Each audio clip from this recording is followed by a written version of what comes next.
হাওড়ার পাঁচলায় অটো চালকের মৃত্যু ঘিরে রীতিমতো উত্তেজনার পরিস্থিতি। অটো চালককে খুনের অভিযোগ আনছে পরিবার। মৃত্যুর জন্য দায়ী সন্দেহে যুবককে মার। ঠিক কি ঘটনা, আমাদের সঙ্গে রয়েছেন প্রতিনিধি দেবাশিস বলতে পারবে। দেবাশিস, কি খবর পাচ্ছি? দেখুন, পুষ্পেন্দু রায় পাঁচলার বাসিন্দা। গত রবিবার বাড়ি থেকে বেরোয় বিকালবেলা এবং সন্ধ্যে 7টা নাগাদ বাড়িতে ফোন করে বলে যে কিছুক্ষণের মধ্যে বাড়ি ফিরছে, কিন্তু সে আর বাড়ি ফিরলো না। থানা থেকে ফোন যায় যে সে নাকি আহত অবস্থায় তাকে পাওয়া গেছে। হাসপাতালে গেলে তাকে মৃত অবস্থায় দেখতে পারে পরিবার। অভিযোগ যে তার বাউরিয়া এলাকায় নয়নতুলিতে পড়েছিল এই পুষ্পেন্দু রায়, মৃত অবস্থায় তাকে উদ্ধার করে এবং তার যে অটো, এই অটোটি কিন্তু মৃতদেহ থেকে অনেকটি দূরেই রাস্তায় দাঁড়িয়েছিল। পুলিশ প্রাথমিকভাবে মনে করেছে সেটি দুর্ঘটনা, তবে দুর্ঘটনা হলেও যে অটোতে কোনো রকম ক্ষতি হয়নি তা নিয়ে কিন্তু পরিবারের অভিযোগ। ইতিমধ্যেই কার কার সাথে গন্ডগোল, কোথায় কোনো সমস্যা ছিল কিনা শেষবারের মতন দেখা গেছিল এক যুবকের সঙ্গে। সেই যুবককে আটক করে কার্যত হেনস্থা করতে থাকে এলাকার মানুষজন। গ্রামে বন্ধ করে মারধর করা হয় তাকে। তার অভিযোগ যে সেই নাকি খুনের সঙ্গে যুক্ত। এরপর পুলিশ এসে সেই যুবককে উদ্ধার করতে গেলে কার্যত পুলিশকেও হেনস্থার মুখে পড়তে হয়। এই ঘটনায় আক্রান্ত হয় পুলিশও। ইতিমধ্যেই গোটা ঘটনায় এখনো পর্যন্ত খুনের ঘটনা বা মামলা রুজু করে তদন্ত শুরু করলেও পুলিশের উপর হামলা, যুবককে আইন হাতে তুলে নেওয়ার কারণে ইতিমধ্যেই পুলিশ কিন্তু পাঁচলা এলাকার সেখানে প্রায় 25 জনকে আটক করেছে। এই খুনের ঘটনার তদন্ত, ময়না তদন্তের রিপোর্ট এলেই কিন্তু পরিষ্কার হবে। তবে ব্যাটারি কেনা নিয়ে একটি গন্ডগোল চলছিল এই অটো চালক পুষ্পেন্দুর সঙ্গে কিছু যুবকের। সেই যুবকরা কয়েকদিন আগে তাকে শাসিয়েও ছিল, খুনের হুমকিও দিয়েছিল। পরিবারের অভিযোগ এই খুনের সঙ্গে তারাই যুক্ত। পুরো বিষয়টা এই মুহূর্তে খতিয়ে দেখছে পুলিশ। ধন্যবাদ দেবাশিস। ছেলে এসে আমাকে বললো, মা আমাকে 100 টাকা দাও না, আমি এক জায়গায় যাচ্ছি, আমি এক্ষুনি চলে আসবো, এসে আমি ফ্যাক্টরি টিপে কাজে যাব, আমার ছেলে আর ঘরে ফেরে নে। আমি বলতে পারছি না। আমার ছেলেকে যারা এরকম করে যদি মারার করে আমি বিচার চাই। আমার ছেলের বিচার চাই। এবার এখান থেকে র্যাপ এলো, এসে ওরা ওখানে 3টে গাড়ি এলো, ওখানে নামলো, নেমে এসে ওখান থেকে আস্তে আস্তে এখান থেকে ওনার ঘর থেকে একজনকে তুলে নিয়ে গেল, আমাদের এই ঘরের ভেতর থেকে 2জনকে নিয়ে গেল, মোট 5 জনকে তুলেছে। আর সব মিলে আপনি 25-30 জন ধরে রাখুন। এখন আটকে আছে পাঁচলা থানায়। অন্যের বাইকের সিটে বসা নিয়ে গন্ডগোল, ধারালো অস্ত্রের কোপে জখম 5 যুবক। উত্তর 24 পরগনার ঠাকুরনগরে রীতিমতো চাঞ্চল্য। অন্যের বাইকে বসে আড্ডা দেওয়ার জের 5 যুবকের সঙ্গে তর্কাতর্কি বাইক মালিকের। পরে দলবল নিয়ে চড়াও বাইক মালিক। 3 জনের অবস্থা আশঙ্কাজনক। ঘটনায় একজনকে আটক করেছে গাইঘাট থানার পুলিশ। একটা বাইক ছিল মেলার মাঠের পাশে দাঁড় করানো, এবার ওখানে বসেছিল এরা। এবার একটা মোটরসাইকেল ছিল, এবার মোটরসাইকেলে এসে ওরা একটা ছেলে বসেছে, আর মোটরসাইকেল সে এসে গালাগালি করেছে যে আমার মোটরসাইকেলে বসলি কেন। এবার ওরা বলছে কি যে বসেছি, কী হয়েছে, এবার গালাগালি করেছে, এরাও একটু গালাগালি করেছে। ছেলেটা কী করেছে, বাইকটা নিয়ে চলে গেছে। এসে নাকি কি দা না কি অস্ত্র নিয়ে এসে এরা 5-6 জন দাঁড়িয়েছিল, ধুমধাম কুপানো, কোনো কথা নেই, যেখানে যে পেরেছে কুপানো। আমার ছেলের ঘাড়ে কোপ লাগেনি, একটু কেটেছে। আমার ছেলে এই পুরো বাস সাইডটা অনেকটাই কেটে গেছে। সাহসিকতার নজির, ঘুরতে গিয়ে দুষ্কৃতীদের ঘোল খাইয়ে দিল রাজু রায় এবং তার পরিবার। রাত দুপুরে এটিএম এ লুট, আর সেটা দেখে দুষ্কৃতীদের ধাওয়া করে পরিবারটি। তাদের গাড়ির ছবি তোলে, 100 ডায়ালে ফোন করে। এই সব সূত্র ধরেই পুলিশের জালে দুষ্কৃতীরা। উদ্ধার এটিএম এর 15 লক্ষ টাকা। সাহসিকতার জন্য রায় পরিবারকে পুরস্কৃত করবে জেলা পুলিশ।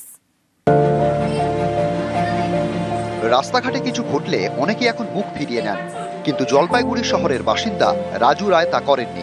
তিনি কোনো কিছুর পরোয়া না করে ঝাঁপিয়ে পড়েছেন, দেখিয়েছেন সাহসিকতা। রাজু রায় পেশায় রাষ্ট্রায়ত্ত ব্যাংকের কর্মী।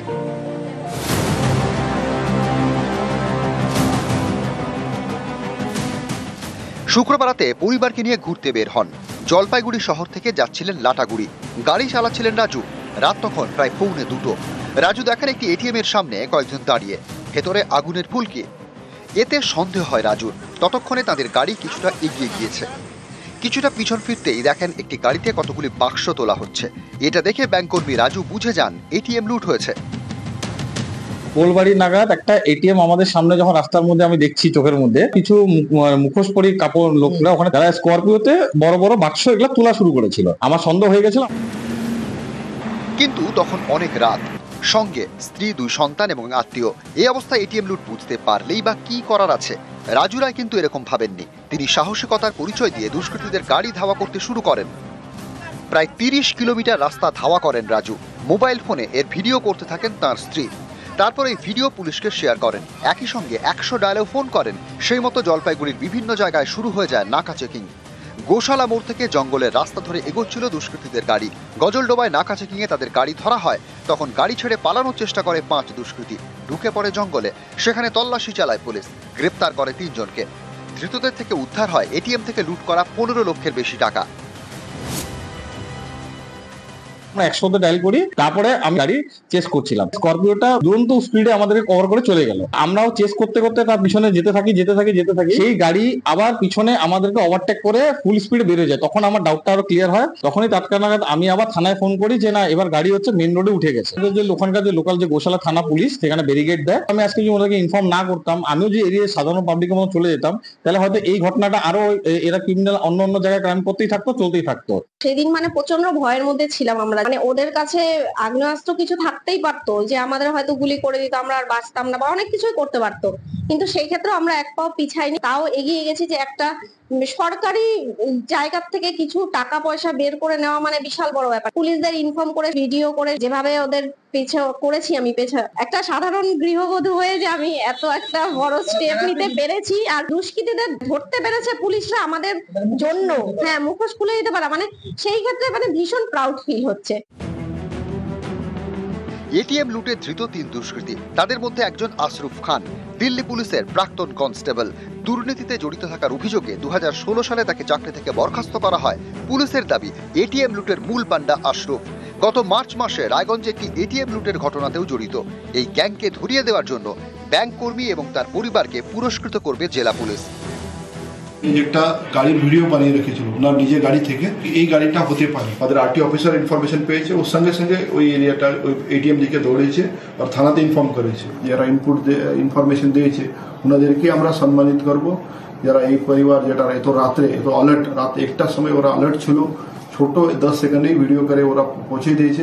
তো সেই জন্য আমরা খুব ভালো করে হেল্প পেয়েছি। সমাজের প্রত্যেকজন আগে এইভাবে অ্যালার্ট থাকে, পুলিশকে ইনফরমেশন দেয়, তো আমরা খুব ভালোভাবে দ্রুতগতিতে কাজ করতে পারি। জলপাইগুড়ি থেকে শান্তনু কর, নিউজ 18 বাংলা। আর এই বুলেটিনের শুরুতে নজর রাখতে হচ্ছে একটু বসিরহাটের দিকে। বসিরহাটে খুন তৃণমূল কর্মী, কুপিয়ে গুলি করে তৃণমূল কর্মীকে খুন। চা খাওয়ার সময় চড়াও হয় দুষ্কৃতীরা। যে খবরের দিকে নজর রেখেছি, বসিরহাটে খুন তৃণমূল কর্মী। আমাদের সঙ্গে এই মুহূর্তে সরাসরি রয়েছেন প্রতিনিধি অনুপম। অনুপম, ঠিক কি ঘটনা ঘটেছিল?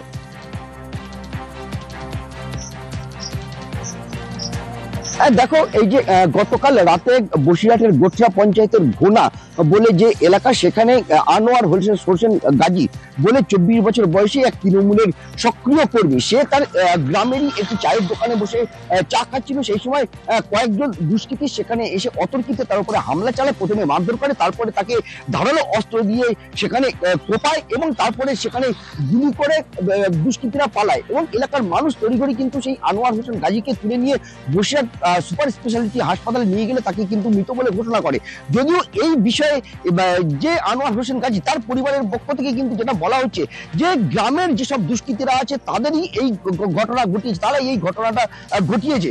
এবং এই বিষয়ে কিন্তু যে তৃণমূলের পক্ষ থেকে, তৃণমূলের যে ঊর্ধ্বতন কর্তৃপক্ষ, তাদের কাছ থেকে কিন্তু এখনো কোনো রকমের বক্তব্য কিন্তু আমরা পাইনি। সেই তৃণমূল কর্মীর সঙ্গে কারো কোনো শত্রুতা ছিল কি? তার পরিবার কিংবা আশেপাশের লোকজন তারা কি বলছেন? কেনই বা দুষ্কৃতার উপর তার চড়াও হয়ে রীতিমতো তাকে খুন করলো? কেন ঘটনা ঘটালো? কোনো শত্রুতার জের কি এটা?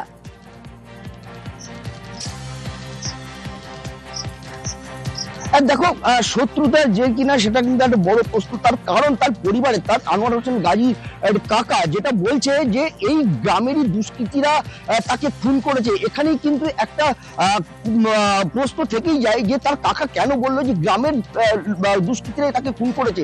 তার মানে গ্রামের কিছু দুষ্কৃতীদের সঙ্গে তার হয়তো শত্রুতা ছিল, যে কারণেই তার কাকা কিন্তু বলেছে যে তার গ্রামের কিছু দুষ্কৃতী তাকে খুন করেছে। না হলে কিন্তু তার কাকা কিন্তু বলতে পারতো যে অন্য রাজনৈতিক দল থেকে খুন করেছে, কিংবা অন্য গ্রামের থেকে এসে খুন করেছে, অন্য জায়গা থেকে এসে খুন করেছে। কিন্তু তার কাকা কিন্তু পরিষ্কার বললো যে এই গ্রামেরই কিছু দুষ্কৃতী খুন করেছে। তার মানে কিন্তু এই গ্রামেই কিন্তু তার কিছু তার বিরোধী পক্ষ ছিল বা তার কোনো শত্রু ছিল, যারা কিন্তু গতকাল রাত্রিরে তার উপরে আক্রমণ চালায় এবং তাকে খুন করে বলেই কিন্তু প্রাথমিকভাবে অনুমান করা হচ্ছে। যদিও বসিরহাট থানার পুলিশ পুরো বিষয়টা নিয়ে তদন্ত শুরু করেছে এবং এলাকায় কিন্তু পুলিশি প্রহরা রয়েছে, এবং এই যে আনোয়ার হোসেন গাজী তার বাড়ির পাশেও কিন্তু পুলিশি প্রহরা রয়েছে। একেবারে, অর্থাৎ পুলিশ পুরো বিষয়টি খতিয়ে দেখছে। ধন্যবাদ অনুপম। চাপাপুকুর কোথায় একটা গিল আমাদের ওই পাঠের মেম্বারের সঙ্গে, সাদ্দামের সঙ্গে যাওয়ার পরে কালকে এসে আমাদের হাজিবাগার সংলগ্ন একটা আছে আপনার চায়ের দোকান, আর ওখানে ওই বুথের মেম্বার চা খাচ্ছিল, আর ও ধরো এই রাস্তার ধারে বাইকের ওপরে বসেছিল। সেখানে ধরো 20-30 জন ছিল। থাকার পরে শুনলাম তাকে কোপাইছে, গুলি করেছে, 3 রাউন্ড গুলিও করেছে। এটা কারা মারলো? এই আমার এই প্রতিবেশীরাই মেরেছে। আচ্ছা, যা এই পর্যন্ত আমি শুনতে পাচ্ছি।